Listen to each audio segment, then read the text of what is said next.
आज हम देखेंगे एनसीईआरटी सॉल्यूशन सीरीज में क्लास 9th का चैप्टर 6 लाइंस एंड एंगल्स की एक्सरसाइज 6.3।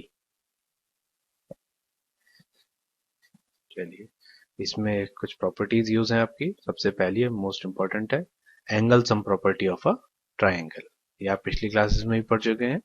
एंगल सम प्रॉपर्टी होती है the sum of angles of a triangle is 180 degree. It means जो ट्राइंगल है आपके पास, मान लिया ये P Q R S triangle है, पी क्यू आर, तो इसमें एंगल 1, 2 एंड 3, इन तीनों का सम अगर हम करें तो 180 होगा। ये हमें प्रूव करना है, तो इसको हम लिख लेंगे टू प्रूव। गिवन में हो गया angle triangle P Q are. अब इसको प्रूव करने के लिए थोड़ा कंस्ट्रक्शन करना पड़ेगा इसमें। तो कंस्ट्रक्शन क्या है, बेस लाइन क्यू आर के पैरेलल एक लाइन हम ड्रॉ कर देंगे जो पॉइंट पी से पास हो रही है, यानी कि एक्स वाई हमने ये लाइन पैरेलल ड्रॉ कर दी है। अब इसको लाइन को पैरेलल ड्रॉ करने से ये आपका पी क्यू लाइन ये आपकी ट्रांसवर्सल बन जाएगी। उस केस में एंगल 2 किसके इक्वल हो जाएगा, एंगल 4 के इक्वल हो जाएगा। और एंगल 3 जो अल्टरनेट इंटीरियर एंगल्स, इसी तरह से एंगल 3 एंगल 5 के इक्वल हो जाएगा। ये दोनों एंगल ये क्यों हो जाएंगे, अल्टरनेट इंटीरियर एंगल्स होंगे ये भी। अब angle 1 plus angle 4 plus angle 5, इनका सम 180 होगा क्योंकि स्ट्रेट लाइन पर एंगल बन रहे हैं। तो जहां 1 प्लस 5 इक्वल टू 180 डिग्री, तो 1 प्लस 4 की जगह पर आप 2 लिख देंगे और 5 की जगह पर 3 लिख देंगे। तो ये बन जाएगा आपका angle 1 plus 2 plus angle 3 equal to 180 degree. इस तरीके से ये प्रूव हो जाएगा। इसको देख लेते हैं कैसे लिखा है। तो एक्स पी वाई ये एक लाइन है, तो angle 4 plus angle 1 plus angle 5 equal to 180 degree यहां से आएगा। इसके बाद एंगल 4 एंगल 2 के इक्वल है, एंगल 5 एंगल 3 के इक्वल है, अभी बताया अल्टरनेट इंटीरियर एंगल्स के कारण। इसके बाद एंगल 4 की जगह पर आपने इस इक्वेशन 1 में एंगल 2 रख देंगे, एंगल 4 की जगह पर यहाँ पर एंगल 2 रख देंगे, और एंगल 5 की जगह पर यहाँ पर एंगल 3 रख देंगे। तो ये बन जाएगा 2 प्लस 1 प्लस 3। इसको अरेंज कर देंगे, angle 1 plus angle 2 plus angle 3 equal to 180 degree. यही हमें प्रूव करना था और इसका एक्सरसाइज में यूज भी करेंगे। नेक्स्ट थ्योरम है और इसका नाम है, जैसे पिछली का था एंगल सम प्रॉपर्टी, इसका नाम है एक्सटीरियर एंगल प्रॉपर्टी। तो एक्सटीरियर एंगल प्रॉपर्टी ये कहती है, if a side of a triangle is produced then the exterior angle so formed is equal to the sum of two interior opposite angles। exterior angle होता है जब हम किस side को एक्सटेंड करते हैं आगे की तरफ, जैसे यहाँ पर क्यू आर को हमने एक्सटेंड करा आगे, तो ये ट्राइंगल की साइड के साथ जो बाहर की तरफ एंगल बनाएंगे ये कहलाएगा एक्सटीरियर एंगल। और ये किसके इक्वल होगा, इंटीरियर अपोजिट एंगल्स के सम के इक्वल होगा। इसको आप आसानी से प्रूव भी कर सकते हैं। कैसे, यहाँ पर आप देखोगे तो एंगल 3 और 4, एंगल 3 और 4 का सम कितना हो जाएगा, 180। ठीक है, यहाँ एंगल का साइन लगा लीजिएगा, एंगल 3 एंगल 4। और अभी एंगल सम प्रॉपर्टी पड़ी है, उसके अकॉर्डिंग एंगल 1, 2 और 3, इन तीनों का सम कितना हो जाएगा, ये भी 180 हो जाएगा। तो इन दोनों को राइट साइड आपकी दोनों 180 180 है, तो आप लेफ्ट साइड को भी इक्वेट कर सकते हो। इनको इक्वेट करोगे तो एंगल 1 एंगल 2 एंगल 3 किसके इक्वल हो जाएगा आपका, एंगल 3 प्लस एंगल 4 के। तो यहां से एंगल 3 कैंसिल आउट हो जाएगा, तो आपके पास बचेगा angle 1 plus 2 equal to angle 4। इस तरीके से आप इसको प्रूव भी कर सकते हो। Question number 1, side QP and RQ of triangle PQ are produced to point S and T respectively. If SPR 135 degree given है, PQT 110 गिवन है, फाइंड एंगल PRQ। तो आपको PRQ एंगल फाइंड करना है। It means PRQ that is ये वाला angle आपको find करना है। तो इसको फाइंड करने के लिए हम क्या करेंगे, यहाँ पर आप देखोगे कि 110 और ये एंगल पी क्यू आर, ये दोनों मिलके कितना बना रहे हैं, लीनियर पेयर। तो हमने लिख दिया P Q T plus angle P Q R equal to 180 degree और कारण लिख दिया लीनियर पेयर। तो ये हो गया 110 एंगल, इसकी जगह पर लिख दिया 110 प्लस पी क्यू आर। 110 की साइड चेंज करेंगे तो बन जाएगा 180 माइनस 110 दैट इज 70 डिग्री। तो ये एंगल आपके पास आ जाएगा 70 डिग्री। इसी तरीके से आप लीनियर पेयर से ये सेकंड एंगल, आप ये वाला एंगल फाइंड कर सकते हो। इन दोनों का सम भी कितना होगा 180, तो 180 माइनस 135 करेंगे तो ये आपके पास कितना आ जाएगा 5, यहाँ कितना बचा 7 माइनस 3 4, ठीक है। तो आपके पास 45 डिग्री आ गया ये वाला एंगल। तो अब आप देखोगे इस ट्राइंगल में आपको दोनों एंगल पता है, थर्ड एंगल आपको फाइंड करना है। तो अभी हमने पढ़ा angle sum property. Angle sum property कहती है कि तीनों एंगल्स का सम क्या होना चाहिए 180। तो आपके पास इन तीनों एंगल्स का सम ट्राइंगल के 180 होगा। तो 45 और 70 आपको दो एंगल्स पता ही हैं, तो 70 और 40 मिलके आप ऐड कर लेंगे और 180 में से सब्ट्रैक्ट कर लेंगे तो आपके पास रिक्वायर्ड एंगल आ जाएगा। इसको आगे कंप्लीट कर लेते हैं। अब 70 तक हम देख चुके हैं, आगे 135 माइनस करा हमने, तो सेकंड एंगल हमारे पास 45 डिग्री आ गया है यहाँ पर, ठीक। तो ये हमने कर लिया। 45 डिग्री के बाद थर्ड के लिए हमने एंगल सम प्रॉपर्टी का यूज करा ट्राइंगल में, तो वहां से तीनों एंगल्स का सम 180 डिग्री होगा।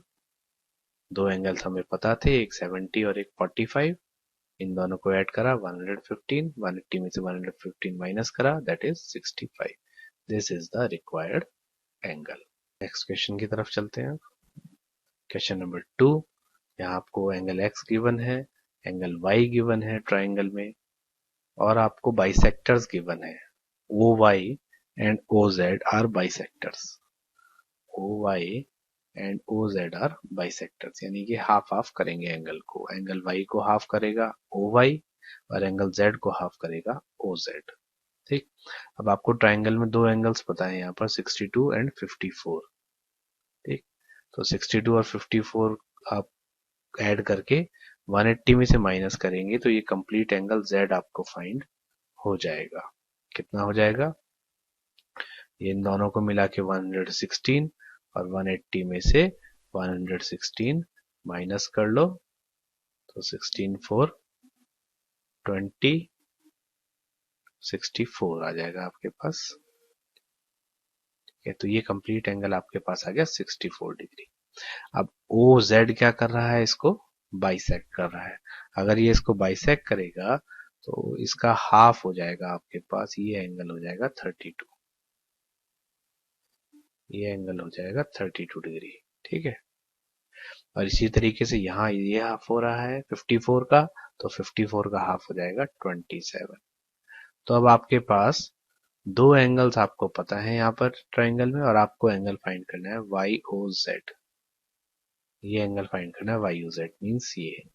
तो यहाँ पर आप दोबारा से एंगल सम प्रॉपर्टी लगा देंगे, इन दोनों को ऐड कर दोगे, तो ऐड करेंगे तो 7 और 2 9, 3 और 2 5, 59 ये आएगा, और इसको 180 में से माइनस कर देंगे तो आपके पास YOZ एंगल भी आ जाएगा। 10 minus 9 1, 7 minus 5 2 and 1 that is, ये एंगल आपके पास हो गया 121 डिग्री, ओके। OZY आप फाइंड कर चुके थे, OZY कितना आ गया था 32। तो आपको दोनों एंगल्स आपने फाइंड कर लिए इस तरीके से। इसको लिखा कैसे एक बार देख लेते हैं। तो पहले हमने एंगल Z फाइंड कर लिया दैट इज 64 डिग्री, अभी हमने करा था यहाँ पर एंगल सम प्रॉपर्टी का यूज करके। इसके बाद दोनों बाइसेक्टर्स थे, तो हमने OYZ एंगल 27 हाफ कर दिया एंगल Y का। OZY एंगल फाइंड करने के लिए एंगल Z का हाफ कर दिया दैट इज 32। अब ट्राइंगल YOZ हम लेंगे, इसके बाद ट्राइंगल YOZ में एंगल सम प्रॉपर्टी आप लिखेंगे, तो आपको इस तरीके से लिखना होगा कि आप कौन सा ट्राइंगल यूज कर रहे हैं और उसमें कौन सी प्रॉपर्टी आप लगा रहे हैं। तो triangle YOZ bye angle sum property of a triangle, तीनों एंगल्स का सम यहाँ पर 180 डिग्री होगा। तीन में से दो हमें पता चल चुके हैं यहाँ पर, एक 27 और एक 32। इनकी वैल्यूज हमने यहाँ पर रख दी, 27 32 59 इक्वल टू 180, 59 माइनस में ले गए तो आपके पास एंगल वाई और जेड आ गया 121 डिग्री। नेक्स्ट क्वेश्चन देख लेते हैं, क्वेश्चन नंबर 3। यहाँ पर आपको ए बी लाइन और डीई लाइन, ये दोनों लाइन पैरेलल गिवन है, ठीक। और एंगल बी ए सी आपको गिवन है 35 degree, angle C D is given 53 degree. Find angle D C E. D C E it means this one, ये angle आपको फाइंड करना है डी सी ई, ओके। इस एंगल को आपको फाइंड करना है। अब आप देखो ये ट्राइंगल का एंगल बन रहा है, कौन से ट्राइंगल का? डी सी ई ट्राइंगल का ही एंगल बन रहा है, जिसमें एक एंगल आपको पता है, एक आपको फाइंड करना है। अगर ये एंगल आपको पता चल जाए तो आपका काम आसान हो जाएगा। ये एंगल हम कैसे पता कर सकते हैं? क्योंकि ए बी और डी क्या है, ये पैरेलल है, तो 35 और ये एंगल, ये दोनों क्या होंगे? इक्वल। तो यानी कि एंगल ई कितना हो गया? ये भी 35 डिग्री हो गया है। कैसे हो गया? Alternate interior angle. तो हमने इसको लिख दिया, ये angle C D angle B A C के इक्वल होगा, अल्टरनेट इंटीरियर एंगल्स के कारण ये 35 डिग्री हो गया। अब आप ट्राइंगल ले लोगे सी डी ई, इस ट्राइंगल में एंगल सम प्रॉपर्टी लगा देंगे हम। एंगल सम प्रॉपर्टी में तीनों एंगल्स का सम फिर से 180 होगा, इसी प्रॉपर्टी का बार बार यूज हो रहा है। इसमें से दो एंगल हमें पता है 53 एंड 35, तो हमने उनकी वैल्यू रख दी 53 plus 35 plus angle D C equal to 180 degree. 53 और 35 को ऐड कर दिया 88 डिग्री इक्वल टू 180 डिग्री, और इसको अब आप सब्ट्रैक्ट कर लेंगे तो आपके पास DCE एंगल आ जाएगा 92 डिग्री। यही एंगल हमने फाइंड करना था। Question number 4, if line PQ and RS intersect at point T such that angle PRT equal to 40 degree, angle RPT equal to 95 degree and angle TSQ equal to 75 degree, find angle SQT। Angle SQT means SQT, ये angle बनेगा आपका SQT, ये angle आपको find करना है, ठीक है। तो अब आप क्या करोगे, इस वाले ट्राइंगल को देखो PRT को, PRT ट्राइंगल में तीनों एंगल्स का सम 180 डिग्री होगा, तो हम ये वाला एंगल फाइंड कर सकते हैं। कैसे? इन दोनों को ऐड करेंगे 90 प्लस 40 को, 95 प्लस 40 को, तो ये कितना बन जाएगा? 9 और 4 13, 135 बनेगा। उसको आप 180 में से माइनस कर लोगे तो ये कितना आ जाएगा? 45 डिग्री, ठीक है। तो ये एंगल आपके पास आ गया 45 डिग्री, ये आपने फाइंड कराया अभी। इसी तरीके से अगर ये 45 डिग्री है तो ये एंगल इसका वर्टिकली अपोजिट एंगल होगा, यानी कि ये भी 45 ही हो गया, ये एंगल भी 45 हो गया है।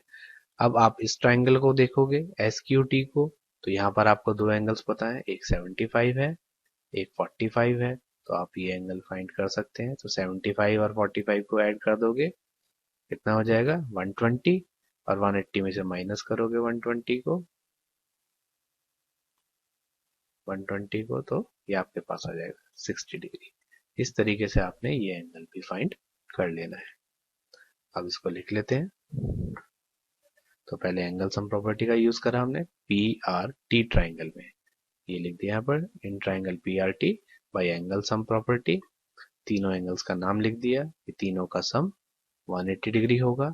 तीन में से दो एंगल हमें पता है 40 और 95, उनकी वैल्यू सब्स्टिट्यूट कर दी 40 एंड 95, इन दोनों को ऐड कर दिया 135, और 135 को माइनस में ले गए तो ये बन गया 45 डिग्री। इसके बाद दूसरे ट्राइंगल की तरफ आए तो वहां पे हमें एंगल वर्टिकली अपोजिट एंगल मिल गया 45 डिग्री। फिर तीसरे ट्राइंगल में आए, उसमें एंगल सम प्रॉपर्टी यूज करा हमने STQ में। STQ में आपके पास एंगल सम प्रॉपर्टी लिखेंगे, तीनों एंगल्स का सम फिर से 180, इसमें से दो एंगल हमें पता है, एक 45 एक 75, तीसरा एंगल हमें फाइंड करना है, तो इनको ऐड कर दिया 120, 180 में से 120 माइनस करा, that is 60 degree. This is the required angle. Next question देख लेते हैं। Question number 5, in figure 6.43 if PQ perpendicular PS, PQ parallel SR and angle SQR equal to 28 degree and angle QRT equal to 65 degree, then find the value of X and Y।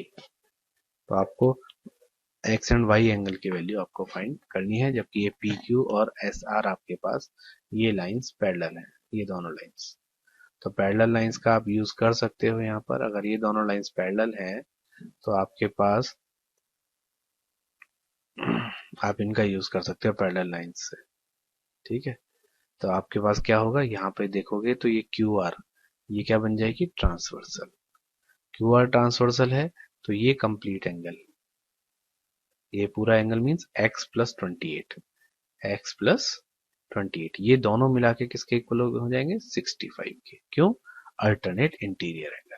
तो हमने यहाँ पर ये बात लिख दी है, angle P Q R equal to Q R T, यानी कि x plus 28 equal to 65 degree. तो यहाँ से एंगल x की वैल्यू आ गई आपके पास, माइनस करने पर 37 डिग्री। तो आपके पास x की वैल्यू आ गई, ये वाली एंगल x की 37 डिग्री। अब आपको एक एंगल और फाइंड करना है, दैट इज y। तो आप देखोगे ये 90 डिग्री है, तो ट्राइंगल पी क्यू एस, इस ट्राइंगल में पी क्यू एस में एंगल सम प्रॉपर्टी यूज करोगे आप। तो यहाँ पर नाम लिख दोगे, in triangle P Q S using angle sum property of a triangle. इसके ट्राइंगल का नाम लिख दिया। तीनों का सम 180 होगा, जिसमें से दो हमें पता है, एक 90 और एक 37। तो हम तीसरे को 180 में से माइनस करके फाइंड कर लेंगे। देख लेते हैं। तो angle P plus angle X plus angle Y equal to 180 degree. Angle P की वैल्यू होगी 90, X की वैल्यू होगी 37, Y हमें फाइंड करना है। इन दोनों को ऐड कर दिया, 90 plus 37 127 degree equal to 180 degree. 180 minus 127 करा तो एंगल Y की वैल्यू आ गई 50 डिग्री। यही हमें फाइंड करनी थी। तो क्वेश्चन यहाँ समाप्त हो गया है। नेक्स्ट क्वेश्चन देख लेते हैं। इसमें आपको in figure 6.44 the side QR of triangle PQR is produced to a point S if the bisectors of triangle PQR and triangle PRS meet at a point T, then prove that angle QTR equal to half of angle QPR। ये थोड़ा question, angle QTR, पहले इसको check करते हैं angle QTR कौन सा है। QTR means ये वाला एंगल, और ये है QPR, QP मीन्स ये एंगल। तो आपको इन दोनों एंगल्स का रिलेशन ये आपको फाइंड करना है, और दोनों ही एंगल अलग अलग ट्राइंगल्स में है। तो अगर अलग अलग ट्राइंगल्स में है तो आपको प्रॉपर्टी भी दोनों ट्राइंगल्स में अलग अलग आपको लगानी पड़ेगी, फिर उनमें जो कॉमन है उसका आप यूज कर लेंगे, ठीक है। तो हम देखते हैं इसको। इसमें यहाँ पर जो हमने नेक्स्ट दो थ्योरम पढ़ी थी, एक्सटीरियर एंगल प्रॉपर्टी, हम उसका यूज करेंगे, एक्सटीरियर एंगल प्रॉपर्टी का। कैसे, अगर आप देखोगे यहाँ पर, तो यहाँ आप देखो angle P Q are, bisectors of angle P Q are and P R S, P Q are and P R S इनके बाइसेक्टर्स हैं, ठीक है। ये एंगल मीट कर रहे हैं टी पर। इसका मतलब आपके पास, क्योंकि ये क्यू टी बाइसेक्टर है, तो ये एंगल और ये एंगल दोनों क्या होंगे, इक्वल होंगे। इसी तरीके से ये वाला एंगल और ये एंगल ये भी इक्वल होंगे। यहाँ ये इक्वल टू के लिए सिंबल इस तरीके से यूज करते हैं बुक में। यहाँ पर दो निशान लगा दिया कि ये दोनों एंगल इक्वल है, और यहाँ सिंगल निशान लगा दिया कि भाई ये दोनों एंगल इक्वल है, ठीक। तो ये हमने सिंबल्स प्रेजेंट कर दिए हैं इसके।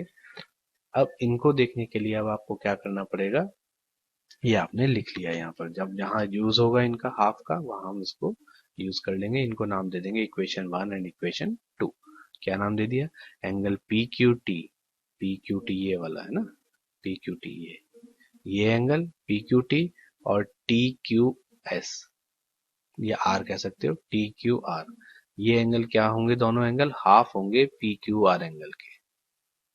तो इसको इक्वेशन 1 नाम दे दिया। इसी तरह से ये दोनों एंगल इक्वल हैं, तो इनके नाम लिख दिए, पी आर टी, ये वाला नाम हो गया पी आर टी, और T R S, T R S ये वाला एंगल है ये। तो इसको लिख लिया, और ये हाफ होंगे कौन से एंगल के? इस कंप्लीट एंगल के। कौन सा? पी आर एस, ये वाला एंगल पूरा, इसके हाफ होंगे। तो ये बन गई इक्वेशन 2। अब एक्सटीरियर एंगल प्रॉपर्टी का यूज करते हैं। ट्राइंगल को एक बार ध्यान से देख लेंगे, फिर एक बार बता देते हैं। एंगल पी आर एस आप यूज करेंगे, तो पी आर एस आपका ये वाला एंगल बनेगा। अब ये एक्सटीरियर एंगल बन रहा है, किसके इक्वल होगा? सम ऑफ इंटीरियर अपोजिट एंगल्स के। तो सम ऑफ इंटीरियर अपोजिट एंगल में कौन कौन आएंगे? ये दोनों आएंगे, एक ये और एक ये कंप्लीट एंगल। तो इसमें ये वाला एंगल इंक्लूड हो गया, ठीक है। तो इसका हम यूज कर सकते हैं। तो किसके इक्वल हो गया? पी आर एस एंगल किसके इक्वल हो गया? इस वाले एंगल क्यू पी आर और plus P Q R angle के। ये एक्सटीरियर एंगल प्रॉपर्टी से यूज करा हमने। तो पी आर एस एंगल हो गया Q P are plus P Q are के। इनको हमने पी आर एस हाफ कर दिया, दोनों तीनों को डिवाइड बाई 2 कर दिया। डिवाइड बाई 2 करने से क्या हुआ कि half of P R S, ये है half of P R S equation 2 से। Half of P R S किसके इक्वल है? टी आर एस के, ठीक है। यहां से half of P R S, ये वाली वैल्यू किसके इक्वल है? टी आर एस के। तो इसकी जगह पर हमने टी आर एस लिख दिया, ओके। और इसी तरीके से half of Q P R, half of half of P Q are, P Q are ये लिखा हुआ है, half of P Q are, ये है टी क्यू आर के इक्वल। तो हमने यहाँ पर लिख दिया टी क्यू आर। तो यहाँ से Q P R, half of Q P are की वैल्यू आ गई angle T R S minus angle, इसको आप साइड चेंज कर देंगे, तो angle T R S minus angle T Q R. ये हमने क्यों लिया यहाँ पर क्यू पी आर एंगल? क्योंकि यही हमें प्रूव करना था। तो जो हमें प्रूव करना था हम उसकी तरफ ध्यान दे रहे हैं, ठीक है। क्यू पी आर एंगल चाहिए हमें और क्यू टी आर एंगल चाहिए। तो यहाँ से हमें क्यू पी आर एंगल मिल रहा है, half of Q P R, half of Q P R. तो यहाँ से हमें half of Q P R angle मिल गया है, इसको हमने नाम दे दिया थर्ड इक्वेशन। तो half of Q P R angle किस किस के इक्वल हो गया है आपके पास? ध्यान से देखो, T angle T R S और टी क्यू आर के, ठीक है। अब एक बार फिर से एक्सटीरियर एंगल प्रॉपर्टी लगाते हैं हम दूसरे एंगल्स की तरफ। तो वहां से दूसरे ट्राइंगल में, तो वहां से टी आर एस इक्वल होगा इन दोनों के इंटीरियर एंगल्स के सम के इक्वल होगा, ओके। आपको क्यू टी आर एंगल चाहिए, तो आप इस एंगल को टी क्यू आर को क्या करो? आप माइनस में ले जाओ यहाँ पर। तो ये बन जाएगा T R S minus angle, T R S minus angle T Q R, ये बन जाएगा। लेकिन ये T R S minus T Q R, इसको देखोगे आप ये पूरी वैल्यू को,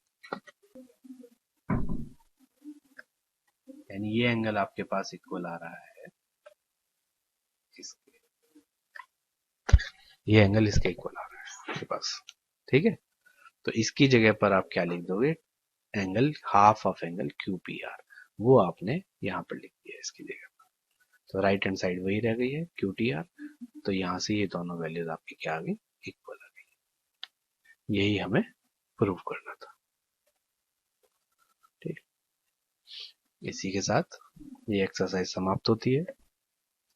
नेक्स्ट एक्सरसाइज और नेक्स्ट वीडियोस के लिए, नेक्स्ट चैप्टर के लिए आप चैनल को सब्सक्राइब कर लीजिए और बेल आइकन प्रेस कर दीजिए, ताकि आपको समय पर नोटिफिकेशन मिल सके। Thank you.